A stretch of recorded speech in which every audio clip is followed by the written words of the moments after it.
తిరుమల శ్రీ వెంకటేశ్వర స్వామి దర్శనం కోసం తెలంగాణ జాగృతి అడిషనల్ కల్వకుంట్ల కవిత రేణుగుంట విమానాశ్రయానికి చేరుకున్నారు. ఈ సందర్భంగా కవితకు అవ్వాళ్లు మంగళహారతిచ్చి సాంప్రదాయబద్ధంగా స్వాగతం పలికారు. వెంకటేశ్వర స్వామి అంటే తమకెంతో నమ్మకమని కవిత అన్నారు. అనంతరం అలిపిరి మెట్ల మార్గం ద్వారా కాలినడకన తిరుమలకు వెళ్లారు.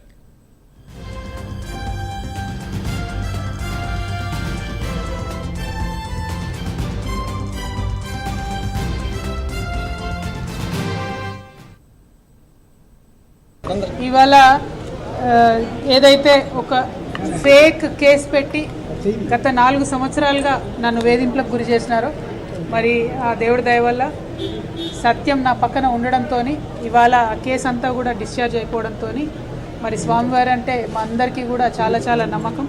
వెంకటేశ్వర స్వామివారి దగ్గరికి కాలినడకన వస్తామని మొక్కు ఉండింది. ఇవాళ క్లీన్ చీట్ వచ్చిన సందర్భంలో కాలినడకన వచ్చి మొత్తం మేమందరం కూడా మొక్కు తీర్చుకోవడానికి రావడం జరిగింది. మా కుటుంబ సభ్యులు, జాగృతి కుటుంబ సభ్యులు, తెలంగాణ వాళ్ళు, ఇక్కడి నుంచి ఆంధ్రాలో ఉన్న అనేక మంది అన్నదమ్ములు, మేల్కోరే వాళ్ళు, శ్రేయోభిలాషులు అందరూ కూడా వచ్చారు. వారందరికీ కూడా మనస్ఫూర్తిగా నమస్కారం. ఆ స్వామివారి దయ వల్ల మరి క్లీన్ చీట్ తర్వాత మేము ఏదైతే పొలిటికల్ పార్టీ పెట్టాలనుకుంటున్నామో దానికి కూడా స్వామివారి ఆశీస్సులు మనస్ఫూర్తిగా ఉంటాయని చెప్పి కోరుకుంటున్నాను.